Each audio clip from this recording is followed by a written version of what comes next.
Today's story is Feeling Lucky by DarkHorseTales. Hello, my name is Justin. I'm 18, and I live in a small farm town. And I also work at a gas station full-time. It's one of them old ones, with the old-school neon gas station signs from the 60s. But we do have some knickknacks and an arcade. We also have some machines that are like mini casinos. You know, the kind that you see at gas stations if you walk to the back and see what look like the regulars playing on them. There's about 4 of these casino stations within the gas station. But it's legal because the stuff you win is like gas cards. The gas station also sponsors this old school car. A cherry red 1965 Mustang, but no one has won it. It just sits there, looking lonely and alluring, waiting for someone to come and take it. My friends tell me that the casino machines have been there for about 20 years or so. That's a long time, right? Anyway, I've been noticing that some of the machines have been going haywire, and customers have been complaining.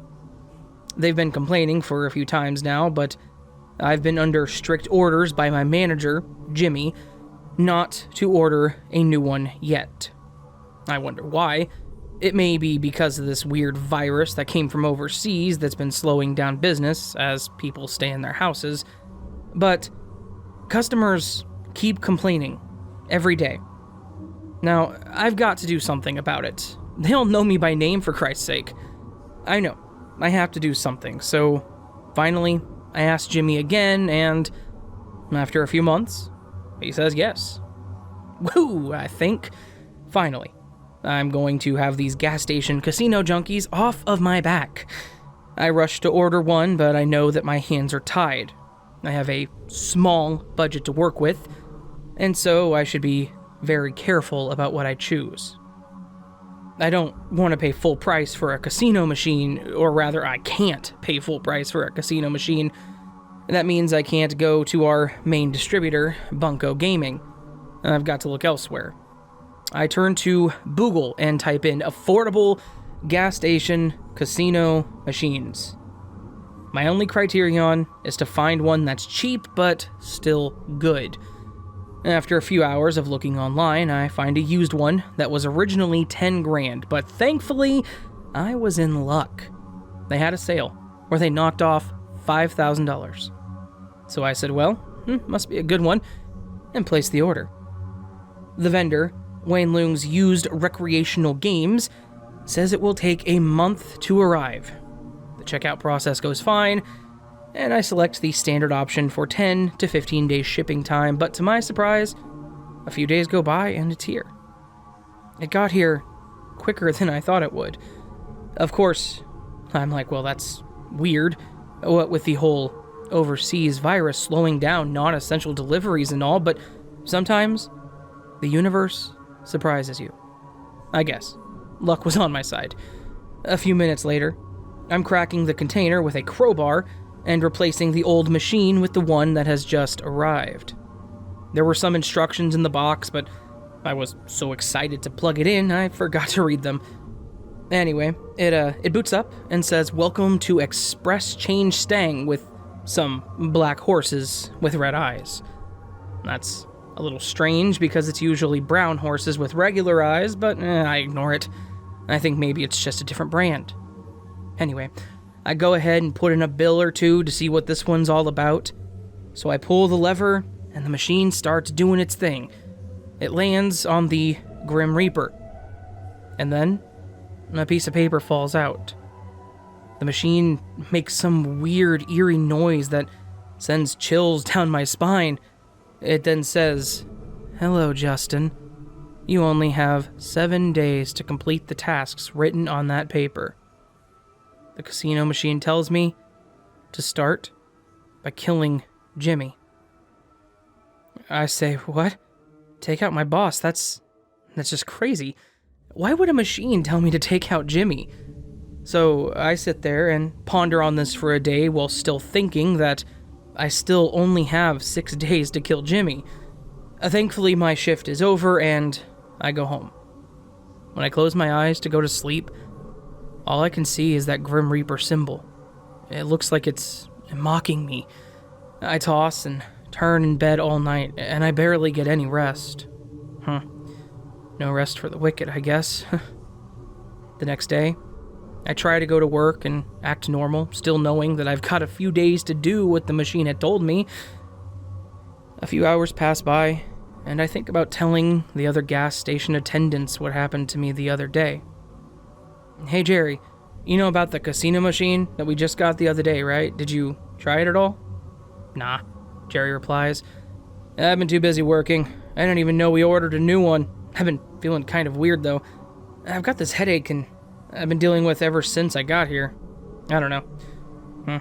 Maybe I just need an aspirin or something. But I did notice that people have been sitting there for a while and waiting to try it out. Like, I saw Jimmy playing a game on there for around 7 hours. He's been there my whole shift. He was just sitting there in that chair, just pulling the lever and laughing to himself. I think it's pretty weird. Anyways, I was wondering, could you take my night shift tonight? Because I gotta go to this show that's coming to town that's called Under the Foggy Hat. It's it's my favorite country band, and I'm taking Jessica.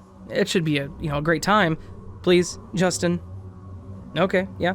I guess I'll work the night shift for you tonight. Thanks, Justin. I owe you one. Yeah, Jerry, don't mention it, okay? Jerry leaves, and I take over for the rest of the shift. Well, for the first few hours, things went all right. But then, my boss shows up and did not even notice that Jerry was not working the shift. What's even worse, he didn't look too good. Jimmy looked skinny all of a sudden. Now, I know that you don't just lose 160 pounds over the course of 7 hours. The virus didn't make people lose weight over a day either. Plus, he didn't have any other symptoms, like fever, runny nose, coughs, or anything like that. I mean, I had seen him that same morning, and he was at least 300 pounds, and he's definitely not a skinny man. What the heck is going on here? Did it have anything to do with that note from the machine? I wonder what happened to him. But then I see him rush to the new machine like a madman. He sits down, pulls the lever, and starts mumbling to himself and laughing as he does so. Then he pulls the lever and yells, come on, please, please, please, while rubbing the side of the machine. He rubs it for good luck, and he pulls the lever again. Oh, yes, he yells. That's what I want, you know it! Now, it's about 2 a.m, and not a lot is going on other than the boss on the machine in the corner. I hear the back door open, and I go check it out. And I see Jerry's car.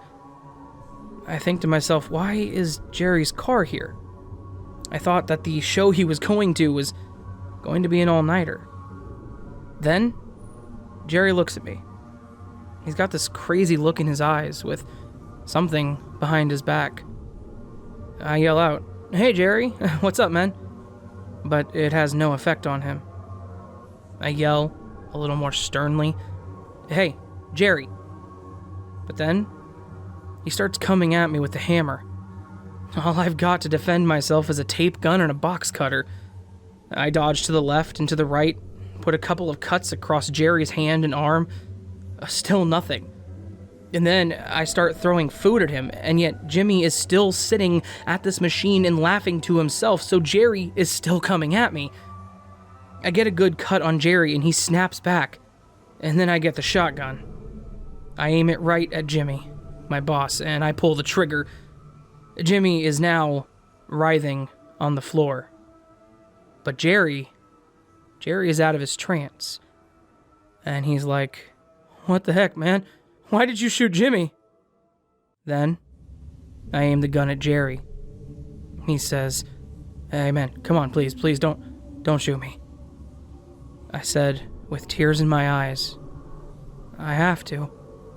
The machine told me to do so, or else.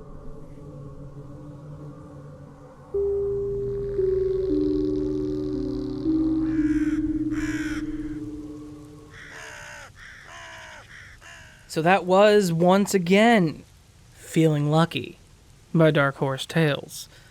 Dark Horse Tales is an author that likes to submit their stories to my subreddit, and let me tell you something, I appreciate the hell out of it. He's a damn good author. I've read a number of his stories, and I like what he does, so hopefully he continues to do so. Yeah, and I will continue to read them. If you enjoyed this story and want more content like this, or maybe you're more into ghost stories, or maybe you're more into Glitch in the Matrix stories, or maybe you're more into creepy encounters like Let's Not Meet stories, or maybe, just maybe, you're one of those people that likes to come to my channel and watch my 2 videos where I've done dark web stories, consider subscribing to the channel, please. Join the Nevermore. Hit that subscribe button, bell icon, follow me on social media, and as always, you can consider to support the channel through Patreon or Ko-fi. Also, channel memberships exist now, and they're $3.99, I think. I don't remember what I marked them as. I think $3.99. Gives you early access to all my videos, as well as badges, little raven badges that I drew for you, for all of you, because I love you. I'm going to stop anyway. Have a fantastic day. I hope I will see you in the next video, but until then, sleep well.